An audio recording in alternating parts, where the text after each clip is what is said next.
কিছু বানিয়ে দিতে পারবো না, মানে পারবোই না। কি হয়েছে রে, তোর কাছে কিসের জন্য বায়না করছে বনু? দেখো না, এই সময় বলে নাকি মোমো বানিয়ে দিতে হবে। হয় কখন এত কম সময়ে মোমো? আমি কিছু বানিয়ে দিতে পারবোই না। বানিয়ে দিতে বলো না গো মা প্লিজ। আমি বানাতে পারবো না মানে পারবো না, ব্যাস। তোমাকে বানাতে হবে মানে হবে। বনু যখন বায়না করছে বানিয়ে দে না রে মানা।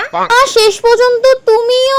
হয়েছে? ভাল লাগে না। মোমো তো আজ আমি বানাবোই, কিন্তু মাত্র 10 মিনিটে। হ্যাঁ, একদম ঠিক শুনছো, তাও আবার কোনো রকম মোড়া মাখা ছাড়া। ইয়েস, ফাঁকিবাজি স্টাইলের মোমো। তার জন্য প্রথমে চিকেনটাকে একটু সোয়া সস দিয়ে ভালোভাবে ব্লেন্ড করে নিয়েছি। এরপর সব সবজিগুলোকে মিক্সার গ্রাইন্ডারে গ্রাইন্ড করে এখানে ফুলকপি, গাজর, পেঁয়াজ, লঙ্কা নিয়েছি। তোমরা তোমাদের মতন যে কোনো সবজি নিতে পারো। চিকেনটার সাথে সবজিগুলো দিয়ে একে একে দিয়ে দেবো গোলমরিচ গুঁড়ো, নুন, ধনেপাতা, লঙ্কার গুঁড়ো দিয়ে এবার এটাকে খুব ভালোভাবে মাখিয়ে নেব। এরপর ছোট ছোট বল বানিয়ে প্রথমে বরফ ঠান্ডা জলে ডুবিয়ে নাও, তারপর ময়দায় কোট করে। এবার মোমোগুলোকে স্টিমারে দিয়ে মিডিয়াম থেকে লো ফ্লেমে প্রায় 10 মিনিটের মতন স্টিম করলেই তৈরি হয়ে যাবে আমাদের দারুণ টেস্টি ফাঁকিবাজি স্টাইলের মোমো।